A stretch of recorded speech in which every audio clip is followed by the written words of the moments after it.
अस्सलाम वालेकुम फ्रेंड्स, उम्मीद करता हूँ आप लोग खैरियत से होंगे। क्या आप यकीन करेंगे कि अमेरिका में लोग हर साल 25 करोड़ डॉलर्स एक ऐसे आम मसले से निजात पाने के लिए अद्वियात पर खर्च कर देते हैं जो पाकिस्तान में भी काफ़ी आम है, और वो है कब्ज़ का मसला।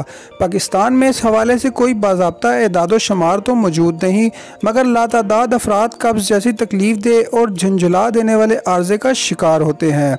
हैरान तौर पर अक्सर अफराद में इस मर्ज़ की वजह मुनासिब मिकदार में फ़ाइबर वाली ग़िज़ाओं से गुरेज या पानी की कम मिकदार पीना होती है। अगर आपको भी इस मसले का अक्सर सामना होता है तो तिबी साइंस के साबित शुदा इन तरीक़ों को आजमा कर देखें जो इस मर्ज़ से निजात देने में अद्वियात से ज़्यादा मौसर साबित हो सकते हैं। तो फ्रेंड्स, वीडियो कंप्लीट करने से पहले एक छोटी सी दरख्वास्त, हमारे इस चैनल को ज़रूर सब्सक्राइब कर लें और साथ लगी घंटी के निशान को लाजमी से प्रेस कर लें ताकि इस तरह की मज़ीद मालूमाती वीडियोज़ आप तक पहुँच सकें। शहद और लीमू से बनी चाय। इस चाय को बनाने के लिए ज़्यादा मेहनत की ज़रूरत नहीं, बस पानी में शहद और लीमू के अर्क का इजाफा करना होता है।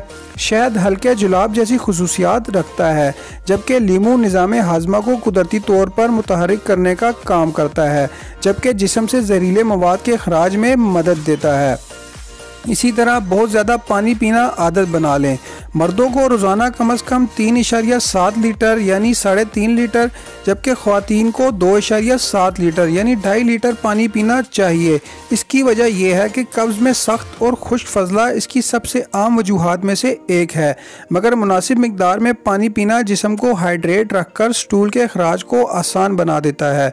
पानी और फ्रूट जूस कब्ज़ से लड़ने के लिए बेहतरीन है। ख़ास तौर पर सेब का जूस भी हल्के जुलाब जैसा असर रखता है, तो इसका इंतखाब बेहतर होगा। कब्ज़ की सूरत में कैफीन वाले मशरूबात जैसे चाय, काफ़ी या सॉफ्ट ड्रिंक से गुरेज करना चाहिए, क्योंकि इनके इस्तेमाल से पेशाब ज़्यादा आता है और सियाल पानी से ज़्यादा खारिज होता है। इसके बाद है फ़ाइबर वाली ग़िज़ाएँ।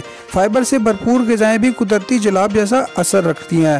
रोज़ाना 20 से 35 ग्राम फ़ाइबर को ग़िज़ा में शामिल करना कब्ज़ को दूर रखने में मदद देता है। सेब, इंजीर, दालें, गिरिया, बीज और लोबिया वगैरह फ़ाइबर के हसूल का अच्छा ज़रिया है और अक्सर अफराद को पसंद भी होते हैं। इसी तरह आलू बुखारे से मदद लेना। आलू बुखारे ना सिर्फ फ़ाइबर से भरपूर होते हैं, बल्कि इनमें ऐसे कुदरती मिठास होती है जो कब्ज़ से निजात दिलाने में मदद देती है। 100 ग्राम आलू बुखारे में 14.7% ये मिठास मौजूद होती है। अगर आलू बुखारे का तुर्स जायका पसंद नहीं तो इसका जूस निकाल कर पी लें, मगर ये जान लें कि जूस में फ़ाइबर की मिकदार कम होती है, मगर फिर भी कब्ज़ के ख़िलाफ़ ये कारामद ट्रिक साबित हो सकती है। मेथी का इस्तेमाल भी जुलाब को असर रखता है और स्टूल को नरम करता है। अगर कब्ज़ का शिकार हो तो इसे खाने में शामिल करके खाएं और मुनासिब मिकदार में पानी पी लें। इसके सप्लीमेंट की चाय भी मुख्तलिफ मकामात पर मिल जाती है, इसे भी आजमा सकते हैं। इसके बाद है दही। कब्ज़ होने की सूरत में दूध से बनी मसनूआत से दूर रहना चाहिए, मगर दही इनमें शामिल नहीं।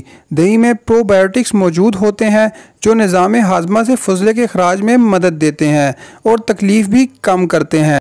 तो फ्रेंड्स, उम्मीद करता हूँ आपको हमारी ये वीडियो ज़रूर पसंद आई होगी। तो आपको अगर हमारी ये वीडियो पसंद आई हो तो वीडियो को लाइक करें, वीडियो के एंड में कमेंट करें और वीडियो को अपने चाहने वालों के साथ ज़रूर शेयर करें। और एक ज़रूरी बात, हमारे इस चैनल को ज़रूर सब्सक्राइब कर लें और साथ लगी घंटी के निशान को लाजमी से प्रेस कर लें ताकि इस तरह की मज़ीद मालूमाती वीडियोज़ आप तक मौसूल हो सकें। वीडियो देखने का बहुत बहुत शुक्रिया। अल्लाह हाफिज़।